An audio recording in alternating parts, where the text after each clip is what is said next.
Radhe Krishna friend, आपका स्वागत है भक्ति मार्ग की चर्चा चैनल में। तो फ्रेंड, जैसा कि आपको पता है, हम नित्य रोज हित सतगुरुदेव के वचनामृत की 10 पॉइंट पढ़ते हैं। तो आज हम पढ़ेंगे 91 से 100 पॉइंट। तो चलिए स्टार्ट करते हैं। बोलिए जय श्री कृष्ण, जय श्री राधे।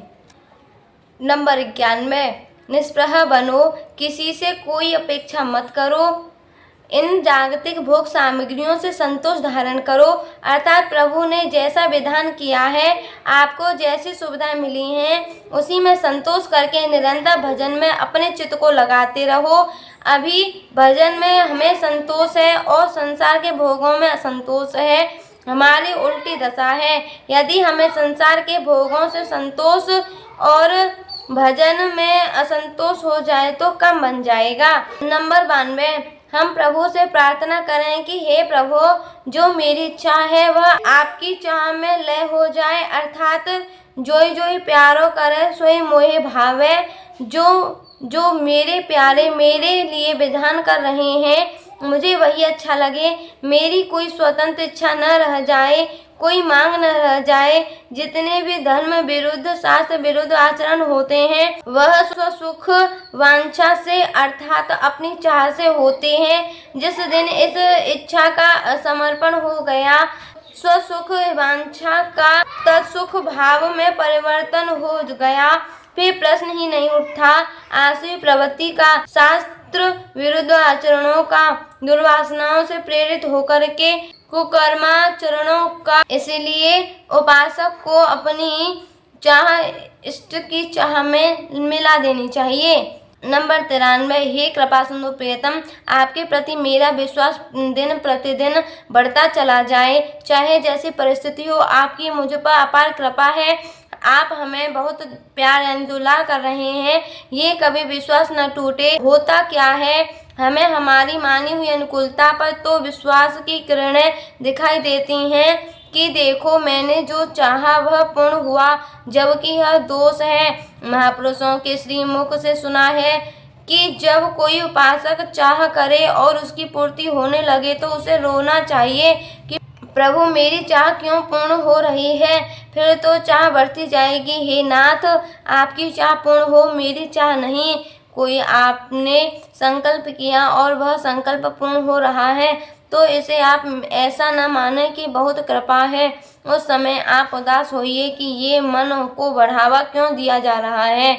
नाथ, आपकी चाह पूर्ण हो, आपके मन की हो। यदि यह चाह आपके मन की न हो तो मेरी चाह कदापि पूर्ण न करना। अपनी संकल्प पूर्ति पर उदास होना चाहिए। यदि संकल्प पूर्ति पर हम हर्षित होने लगे तो और नए नए संकल्प उठने लगेंगे। जहाँ संकल्प विकल्प है वहाँ परमानंद ढका रहता है। इसीलिए हे नाथ, आपके द्वारा दी हुई हर प्रतिकूलता, अपमान, निंदा, विपत्ति आदि इन समय मैं आपकी कृपा को देखूं। कभी मेरे हृदय में आपके प्रति अविश्वास न हो कि मैं प्रभु का इतना भजन करता हूँ, फिर भी मुझे दर दर भटकना पड़ रहा है, परेशानियाँ उठानी पड़ रही हैं, मेरा काम नहीं बन रहा है, मेरी कोई भी चाह पूरी नहीं हो रही है। कहाँ भगवान, कैसे भगवान। हे नाथ, कभी ऐसा विश्वास न हो, मेरा हृदय कभी आपके भजन की तरफ से निराश न हो। नंबर 94, उपासक को तत्स्वभाव से युगल किशोर श्री श्यामा श्याम को निरंतर लाड़ लड़ाना चाहिए और यह देखते रहना चाहिए कि कहीं कोई भी संकल्प, कोई भी क्रिया स्वसुख वांछा से युक्त तो नहीं हो रही है। नंबर 95, जिसने श्री लाडली जू के गोरे चरणारविंदों का आश्रय ले लिया तो कोई भी पाप, साप, ताप, कोई भी रोग, कोई भी शोक उसे बंधन में नहीं डाल सकता, उसे क्लेशित नहीं कर सकता। उसके हृदय में अपार शीतलता रहती है। औरों की तो बात जाने तो श्री कृष्ण के हृदय को भी शीतलता प्रदान करने वाली ये प्यारी जू के गोरे चरणारविंद हैं। हृदय पीड़ितं मधुपतेः स्मरताप मुद्रः निर्वापरं शीतलमाश्रयामि। नंबर 96, जिसने प्रभु के कल्याणकारी चरणारविंद का आश्रय ले लिया अर्थात भगवत शरणागति ग्रहण कर ली तो उसके न तो इस लोक में और न ही परलोक में कभी भी कहीं भी विनाश नहीं हो सकता, क्योंकि संसार के आश्रय को छोड़कर भगवत आश्रय लेने वाला कोई भी मनुष्य दुर्गति को प्राप्त नहीं होता है। भले ही वह निर्विषय नहीं हुआ, मन बस में नहीं हुआ, भगवत प्राप्त नहीं हुआ, भगवत प्रेम की प्राप्ति नहीं हुई, लेकिन उसकी दुर्गति नहीं होने वाली। हरिवंश महाप्रभु जी इसी बात को पुष्ट करने के लिए कहते हैं, यह परलोक सकल सुख पावत, मेरे सो कृष्ण गुण संचो। मेरी कसम तुम इस बात पर विश्वास करना, या मैं कसम खाकर के कहता हूँ कि तुम श्री कृष्ण के चरणों का गायन करो, कृष्ण नाम जपो, श्री कृष्ण की लीलाओं का चिंतन करो। इस लोक में और परलोक में सारे सुख तुम्हारे चरणों को चूम लेंगे। अरे अखिल लोकों के चूड़ामणि ब्रजराज का चिंतन करने वाले का क्या अहित हो सकता है। थोड़ा भजन अभी शुरू हुआ और शरीर पूरा हो गया तो जानते हो, लोकांतर के जिन सुखों की प्राप्ति के लिए लोग बड़ी बड़ी तपस्या करते हैं, भक्त को वे सुख बाधा रूप से प्राप्त होते हैं। ये भगवत शरणागति का बहुत विश्वसनीय मार्ग है।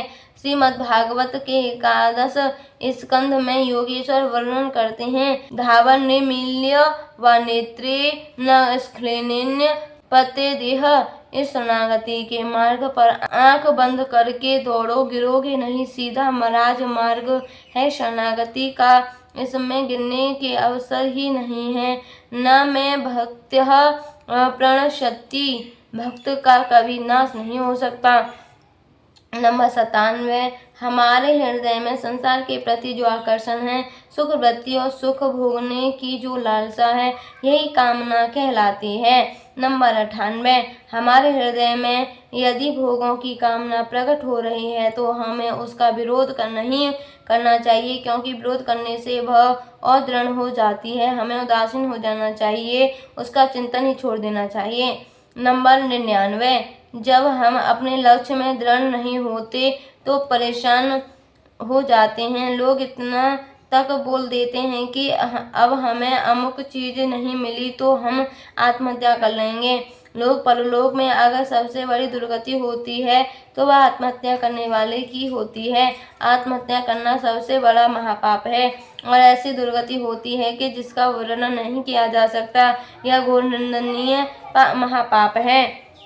नंबर 100, काम क्रोध लोभ मोह मद मत्सर आदि ये ऐसी मानसिक बीमारियां हैं जिनकी औषधि भारत में क्या संपूर्ण विश्व में तैयार नहीं हुई है। इनको नष्ट करने का तो एक ही उपाय है, सद्गुरु वेद वचन विश्वासा, संयम यह न विषय की आशा। रघुपति भगत सजीवन मूरी, अनुपाद श्रद्धा मति पूरी। ए विधि भलहि सो रोग न साहि, नाहि त जतन कोट नहीं जाहि। यदि प्रभु की कृपा से इस प्रकार का संयोग बन जाए तो ये सब रोग नष्ट हो सकते हैं। सद्गुरु रूपी वैद्य मिले, उनके वचनों में विश्वास हो, विषयों की आशा न करना, यही संयमनी परहेज हो। प्रभु की भक्ति संजीवनी जड़ी है, श्रद्धा से पूर्ण बुद्धि ही अनुपान है।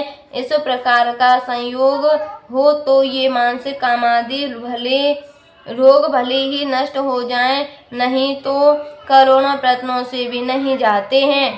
तो फ्रेंड, यहीं पे आज की हमारी वीडियो खत्म होती है। मिलते हैं अगले वीडियो के साथ। राधे कृष्णा।